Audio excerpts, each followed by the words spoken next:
yang tadi kami paparkan, kurang lebih sekitar 21 proyek pada tahap pertama, yang total investasinya kurang lebih sekitar 40 miliar US dollar. Baik, teman-teman media yang saya hormati, hari ini saya didampingi oleh Pak Prof. Erani sebagai Sekretaris Tim Satgas Hilirisasi dan Kedaulatan Energi dan Pak Dirjen Minerba.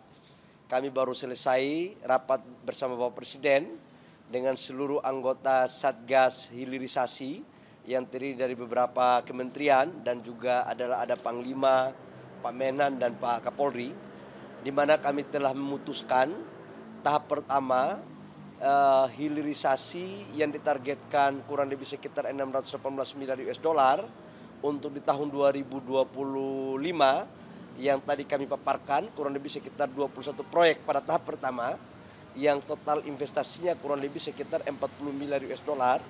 Dan tadi kita sudah melakukan pembahasan secara detail, termasuk di dalamnya adalah nama-nama proyek investasi apa aja yang kita lakukan. Yang pertama, kita akan membangun storage prod minyak untuk menuju ketahanan energi nasional kita berdasarkan Perpres itu harus menambah 30 hari dan itu kita akan bangun di salah satu alternatifnya dari Pulau Nipa. Yang kedua, kita juga akan membangun refinery yang insya Allah kapasitasnya itu kurang lebih sekitar 500.000 barel. Ini salah satu yang terbesar nantinya. Ini dalam rangka mendorong agar ketahanan energi kita betul-betul lebih baik. Yang kedua, kita juga akan membangun DME yang berbahan baku daripada batu bara low kalori sebagai substitusi daripada LPG.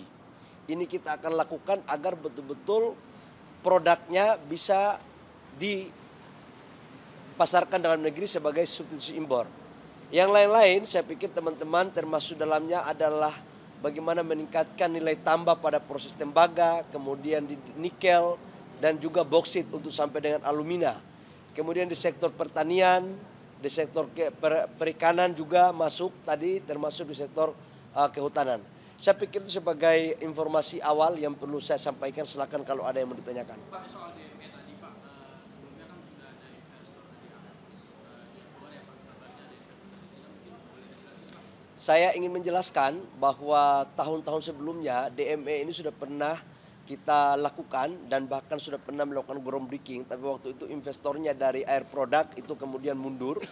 Tapi kemudian ada juga investor yang menawarkan dari China, tapi juga tidak mampu diimplementasikan.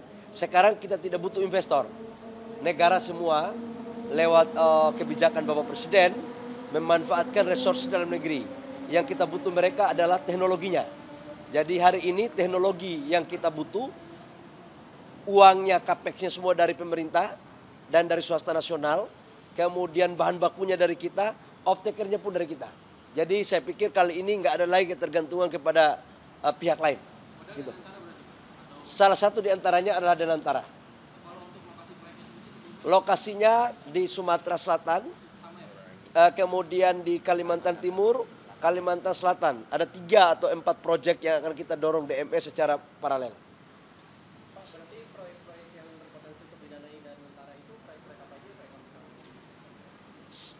Bapak Presiden dalam berbagai kesempatan sudah menyampaikan akan memprioritaskan hilirisasi pada 26 sektor komoditas. 26 sektor komoditas itu di dalamnya adalah mineral batu bara, oil and gas, perikanan, pertanian dan perkebunan serta kehutanan. Itu sektornya. Nah, detail proyeknya yang tadi kita sepakati baru 21 proyek yang kita sepakati dan tahap berikutnya kita akan tingkatkan lagi.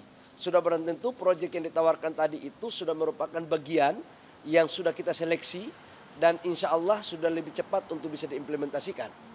Begitu, ya. Pak, soal penciptaan lapangan kerjanya kira-kira berapa? Oh ya, pasti ini penciptaan lapangan pekerjaan cukup banyak.